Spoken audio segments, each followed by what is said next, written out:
Welcome to the Growing Leadership Podcast.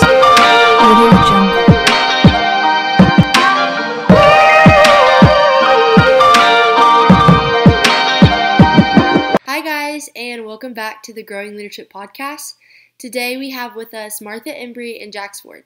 This episode was so fun to record, and I got a lot out of it, so I hope you guys do too. We do apologize for the quality of the audio. We had to record over Zoom due to COVID-19, and we are working on ways to make our quality better while recording virtually, and we are hoping that we can get back and record some episodes with our guests in person. So, without further ado, I hope you guys enjoy this episode and get a lot out of it. I know I did. So welcome back to the Growing Leadership Podcast. Today we have Martha Embry with us. Martha Embry is the sponsor of Union Student Council and the Basic Curriculum Director. So Martha, how did you get involved with the OESC? Well, a long time ago, I was at we had a girls' school in town in Tulsa at Montecasino, and they needed a sponsor. And it was sort of, I got along with the kids, the girls, and so would you please do it? And that, you just sort of get grabbed like that, and that's what happened. You got wrangled in and then you never left. I never left. That's exactly right. You become addicted to it, I guess. Yeah. Yeah, I can see how that pans out. So how long have you been in the OESC, if you could give us like an estimate? Well, it's been over 40 years. Yeah. That's awesome. Yeah. I did not know it was that long. Afraid so. Yeah. Mm-hmm. That's awesome. This is my 50th year in education. Oh, okay. So 10 years into your education career, you started. Well, it was less than that. It was probably about 43, 44 years ago. That's awesome. And you've loved every minute? Yes. There's always times you go, oh dear, what am I doing? But yes, yeah. That's so cool. It's fun working. You're not in the classroom, so it's on a different level with your students. And I really like that. Yeah, you get like more of a connection with the kids. Very much so. Mm-hmm. So cool. So what is one of your favorite memories of the OESC? Oh, I have really thought about that one. And because there's been so many things, but I think maybe back in the 90s, I was at Metro Christian Academy, and we put on state. We wanted to show that a small school to put on state like SkyTroop. And it was just a fun year of getting ready, working with kids and working with the other sponsor. And we had a ball. When it came, we just walked up and down the halls. We got other teachers involved and parents, and because when you're at a small school, you have to have buy-in from everyone. Mm-hmm. And it was fantastic. That's awesome. I remember because I was a kid when my mom was like the Stuco sponsor at SkyTook, and so I got to see her plan state. And like you were saying, like it is a full community investment basically, because I remember my grandparents hosted some people from another school at their house when we had state and SkyTook. So that's super back then you had to host people, and so we had people from all over town helping us. And right. And I've worked with some other states and actually nationals too, but that first time is just it's just exciting. Yeah. Really, that's awesome. All right, so going into like what the podcast is focused on, what the textbook definition of passion is intense desire or enthusiasm for something, but I'm wondering, what does passion mean to you personally? Passion, I think to me that's what it's all about.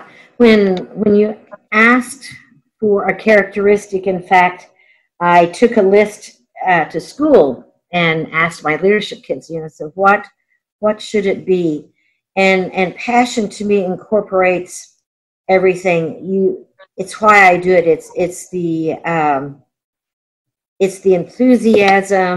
It is it's being in it 100%. And I like to do that not just with leadership, but in my class. So how does your passion apply to your leadership? Okay. I think that passion is what makes the kids realize that I'm real, and listen to what, my input. And well, when you are around someone and they're not very excited about what they're talking about, and they whether it's a teacher or in leadership or whatever, I think you just sort of shut people out if they don't have that openness, if that you don't see that they're trying to connect with you. And if I want my leadership kids to develop passion about what they're excited about, then I have to show that also. So I think it's a really important part. I have to show my interest, my buy-in, and the fact that I really want my my kids to develop their passions, their interests, to decide, to decide what motivates them. Yeah. Yeah. Mm-hmm. That's good, because like I've had a student council sponsor like my freshman year, I think, and they weren't passionate about Stuco, and you could see how that affected like our council and how passionate the council as a whole was, because they were kind of complacent and they didn't put everything they had into Stuco that they could. And so it definitely like rubs off on other people when you're passionate. Right. If you want them to be passionate about things, you have to show it. You have to show that you're excited about what you're doing. Yeah. I just think but that's not just leadership. I think that's in everything that when you're working with people and wanting to have them work with you. So sort of a life. I mean, I think it's something that I try to do in all aspects of my life. Yeah, that's good. So why is it important to be passionate about leadership or what you are trying to accomplish? I think that you lead by example. Mm-hmm. And so again, it goes back to if you want your students to be passionate about what you're doing, then you've got to be there as much as possible. You do it also. We have a big prom in the spring, which was unfortunately we didn't have this year, but it takes. I mean, we work on it all year long, and as a sponsor, the adults working with it have to be excited about it also, because it's when it's a long-term thing, it's hard to keep up your excitement and your passion. So we have to be excited about it. We have to show our passion about it, and whether it's that, whether it is working for doing a service project or anything, I think that as an adult working with students, that you have to show the enthusiasm, the passion that you want from them. Yeah, for sure. So, like, what motivates you to be passionate, or like, how do you maintain passion through the years? The years. Yeah. Well, I have decided that when I can't show that, that's when I need to quit.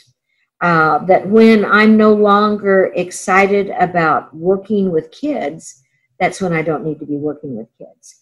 And this week we're missing basic, mm-hmm. and I'm passionate about the lessons that we all learn from that, and what you as students and gain from it. We call it basic magic. Mm-hmm. And I see what it does for our students when they come back. And in fact, we were meeting with our senior leadership students last week, and I looked at them. I said, "You realize we don't have kids go until they're going to be juniors, and we have sophomores, juniors, and seniors." I said, "So you realize that you're the only ones that will have gone to basic this next year." And the look on their faces, you're going, "Okay, we've done something that." The staff's passion has passed on to the kids, because saying, "Oh my goodness, what are we going to do?" And say, "Well, you're going to have to be the role models. You're going to have to teach those lessons."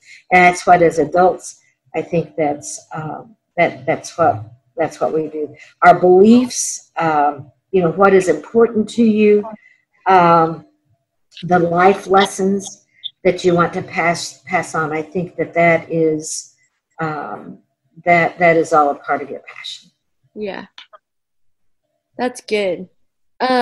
So like what would be your best piece of advice for the students? All of our OASC summer plans have been canceled. What is your best advice for those kids who are looking to like stay passionate about student council, but those avenues that we were finding our passion from and like getting excited for the OASC and for student council in the school year?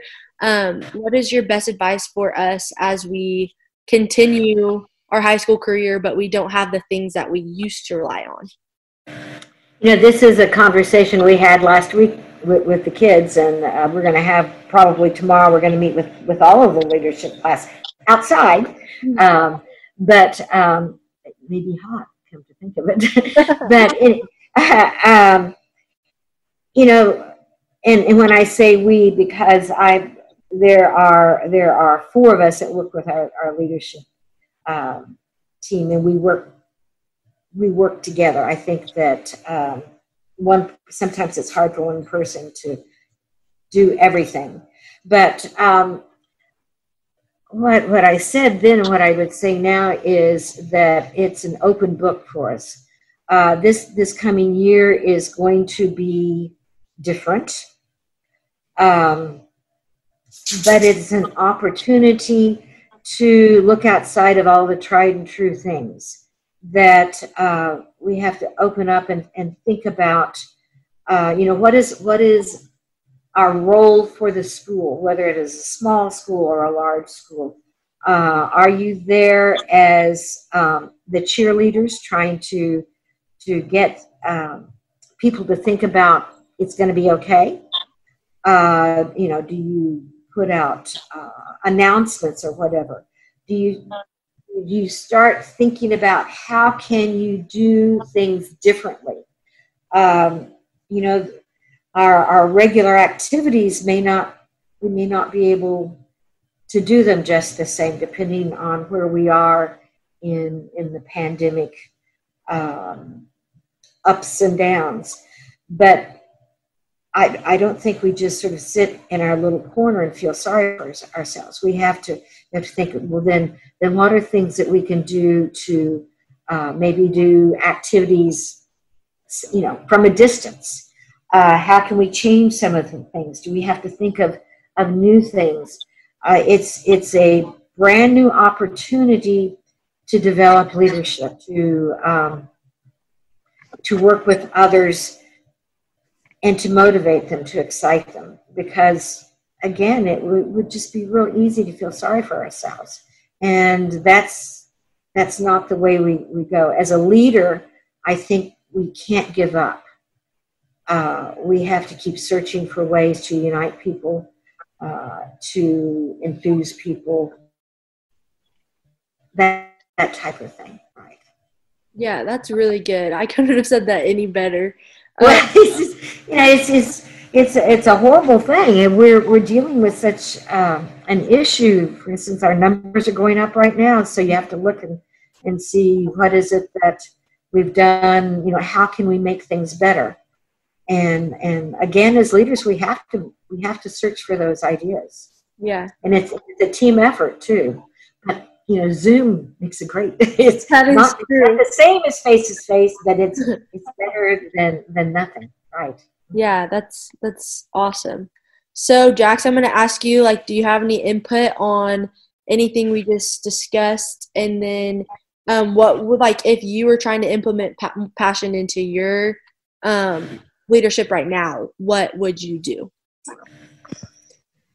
I think implementing passion isn't usually the hardest part about it, because I think if you're in leadership, you're probably pretty passionate about leadership, because it's a pretty big step to even like, run for student council, even, and to show up sometimes.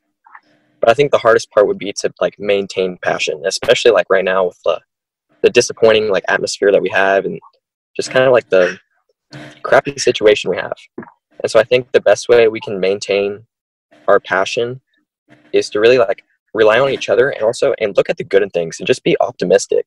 Because like, I mean, if you go on social media anywhere right now, like there's just a lot of negativity. If we can like be incentive about what we're trying to do, and just like really like not look at the brighter side of things, and really try and push for that change that we're so passionate about. That's good. Yeah. So true, to like not dwell on what's happening all bad, but be optimistic and show people that there's a different way to lead. Because I think, like, as students, it's definitely a learning curve for us to learn, hey, this is a super unique situation, and we're learning how to lead in a whole different way now. It's like, Macy, you could have sat back and said, well, my whole year, I've worked for this year and it's all ruined now. But look at what you're looking for other ways. You've had speakers. You're doing this, and so you're not letting it get you down. And I think, Jax, that's the same thing. And you're exactly right. You have to be passionate about leadership, because on the outside, people might think, wow, that must be really great. And it's such hard work. It is just being a servant. No one understands that until you do it. Yeah. Yeah. Well, Martha, thank you so much for coming on here and talking to us. I know that I got a lot out of this, so I hope that the people that are like listening get a lot out of this, because it was just awesome talking with you about. Well, I enjoyed it. Yeah. Well, you guys have a great day, and I hope to talk to you guys soon.